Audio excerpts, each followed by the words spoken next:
Welcome to Inbound Sales Journey. If you want to hone your sales skills and learn from the leaders on inbound selling, you've come to the right place. This episode of Inbound Sales Journey is brought to you by Do Inbound, the world's first project and process management platform built specifically for inbound marketing agencies. Learn more at doinbound.com. Now, here are your hosts, Ryan and Gray. Welcome back to Inbound Sales Journey, episode number 114. This is the very last episode here in Season 9. Let's go. Which also lines up with the very last week of the third quarter of 2017 here. So, Ryan, as we're wrapping up Season 9, you and I wanted to do an episode on basically how can, as an owner of an agency, how can you support, or the president, leader, whatever that role is, how can you support your sales team members well? So, we maybe just start with the specific example that a lot of agency owners ask us about, and also that we went through, which is when you hire that first full-time inbound, or that only inbound sales rep who's kind of the first person who's just doing full-time sales at your agency, what are the things you need to do to support them well? So since we went through that here a couple years ago when we brought you onto the team at Guava Box, talk to me about either what went well, or probably more exciting, what went poorly from that process, and what you would tell agency owners as far as how they can support those sales reps well. I was excited we got asked this question and asked to cover this question. So you could scream and shout about all your, just rip on air you. all the dirty laundry. Yep, all the terrible things that Here's you what did. they did wrong. Don't do what they did. No, it was good. So I guess I'll give it from my perspective as the salesperson. You can kind of talk about some of the things that you learned being the agency owner. I think one big thing for me realizing coming into it, and I think was kind of half by you guys, was having a process in place. And no shots across the bow here. You guys, it was halfway done, I guess. But no, I mean, so what's probably very common amongst agency owners is, and the reason that they're hiring salespeople is either they're having a lot of growth, which is good, or they're not super comfortable with sales. It's not their strong suit, and they really want someone to come and take it over. And for you guys, I think that was kind of the situation with you and Andrew. Both were certainly good enough at it to grow the agency for the last few years, but it wasn't the primary area where you guys really enjoyed spending time or liked it. And because of that, I think the tendency is we'll kind of give them what we got, but hopefully can take it and run with it, which was a little bit difficult coming in with no real industry experience, trying to learn that, and then also create a sales process, which is something I didn't have experience with at the time, which I'm very grateful for the experience now, because I feel like I did learn a lot through that. But trying to set them up for success, and if you don't have the perfect process, that's fine, because realistically you probably won't, right? Which is why you're hiring someone in sales. But try your best to support them and give them everything that you have, and work alongside them to help, get up to speed quickly. Don't have these unrealistic expectations of sales is going kind of slow for us as agency owners. All I need is to hire a salesperson, and then it's going to go great. Because that's, I don't think, a very realistic expectation. So trying to make sure that there's something at least decent for them to walk into with the process being there is something that's big.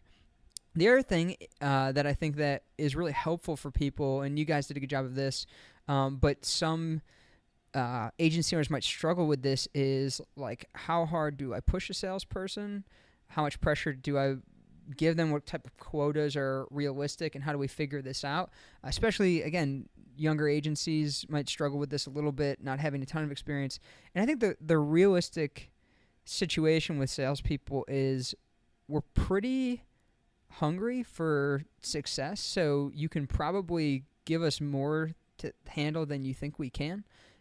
And the reason I say that is, like, most salespeople are a pretty specific type of person, where like quotas and things like that don't scare them to death. Like, that's what they want. Like, having goals to try to hit is something that's very important to me and to a lot of different salespeople that I've known.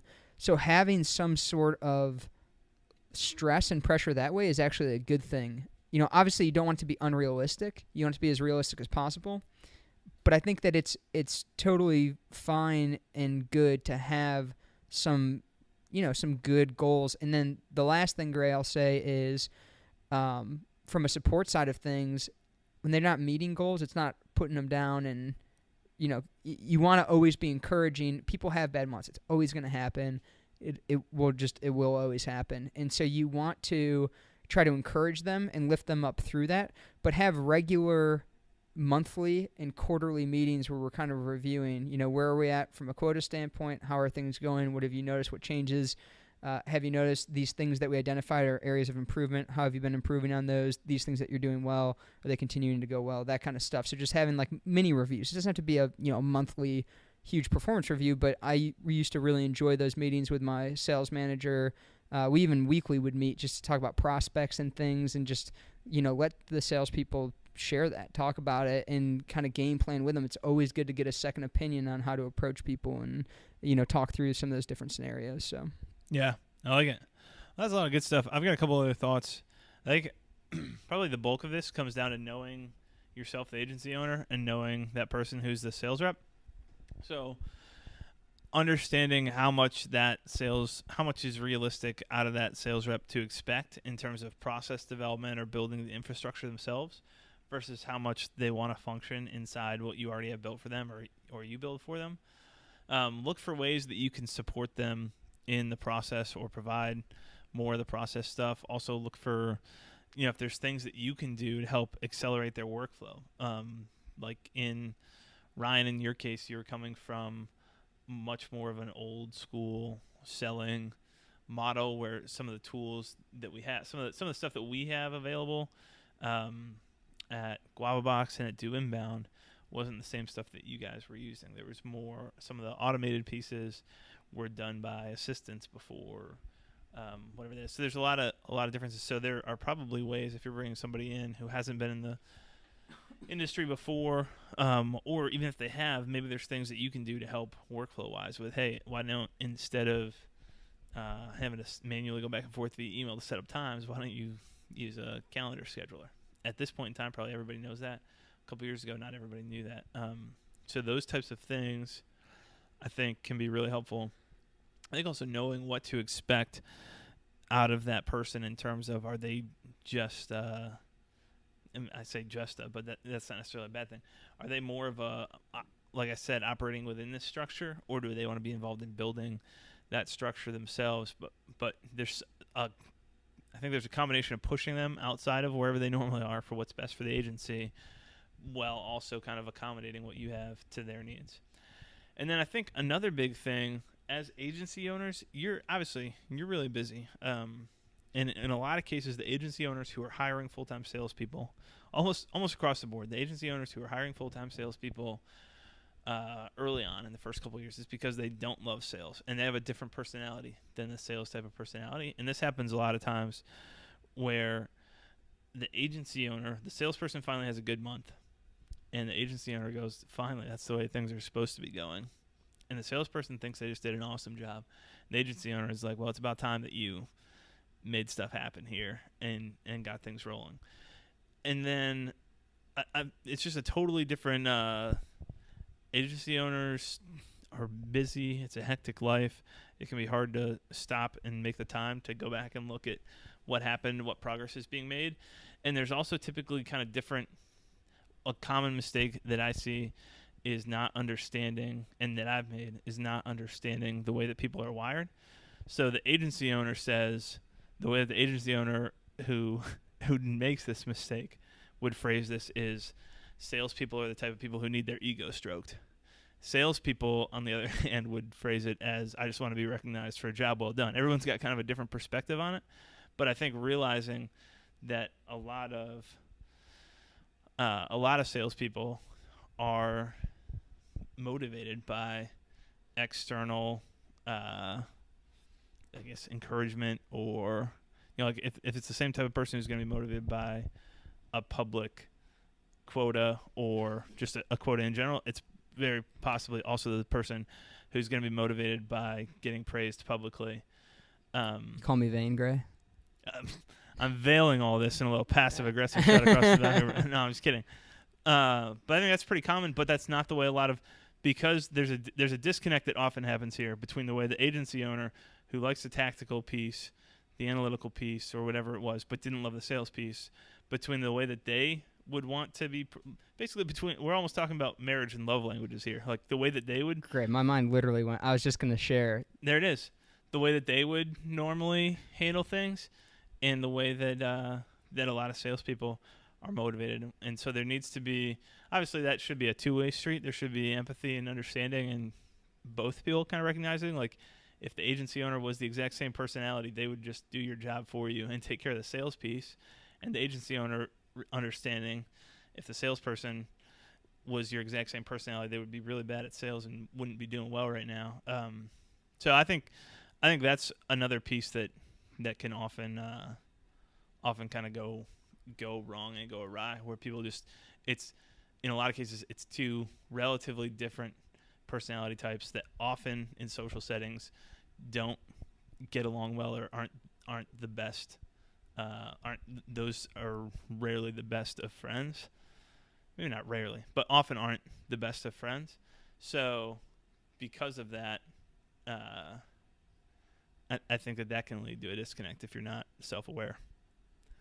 I was going to say, this is a personal side note, if any of you guys listening are in a relationship, but when I asked my father-in-law to marry Monica, he gave me a book called The 5 Love Languages, and coincidentally, one of the 5 love languages, which it's an excellent book, and you guys should all read it if you're in a relationship. One of them, and the one that I most identified with, was words of affirmation, which is exactly like you said, like some verbal praise about doing well. And that is like a personal thing with like Monica. Like I like that, like there's acts of service, and hers is quality time and stuff like that.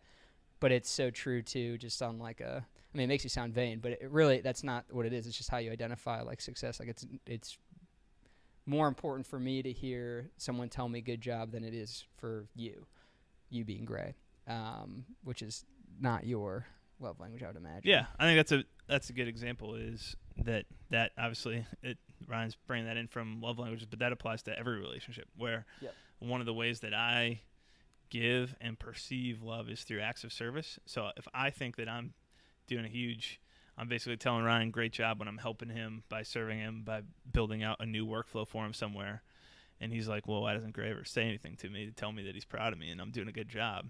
Then that can lead to tension, even though I thought I was telling him I was proud of him by helping him out, and he never heard that. There's an easy disconnect there. So that's just a simple example, but maybe everyone should read the 5 love languages. Really everybody should.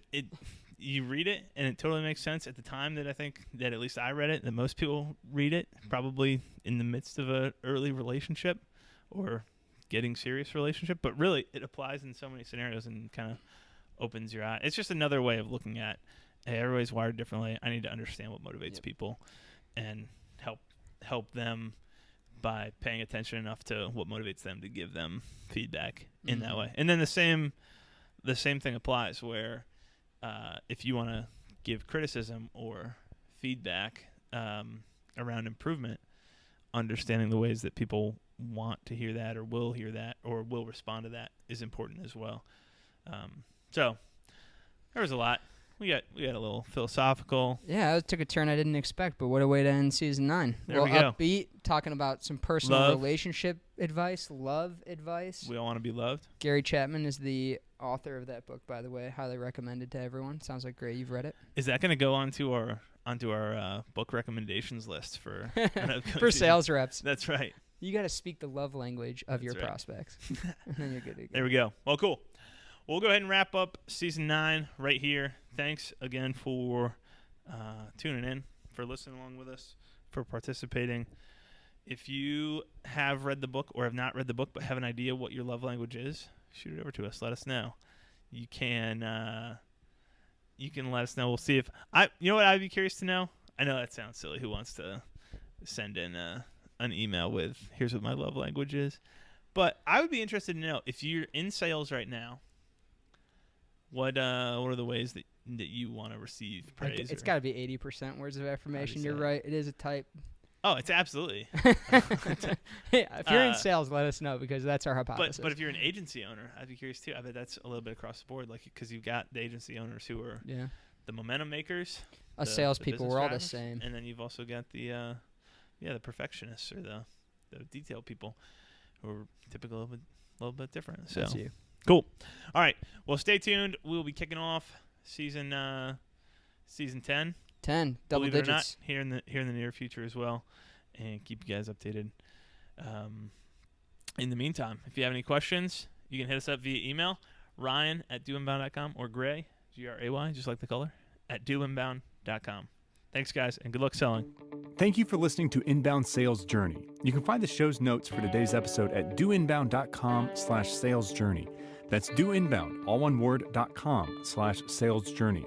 Today's show was brought to you by the Agency Sales System, the online course designed specifically to teach you how to build a rock-solid agency sales system inside your HubSpot CRM.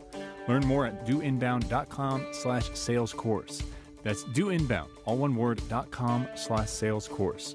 If you enjoyed this episode, head over to iTunes and subscribe, and make sure to leave us a review of the show. Until next time, remember, life is a journey. Keep moving forward.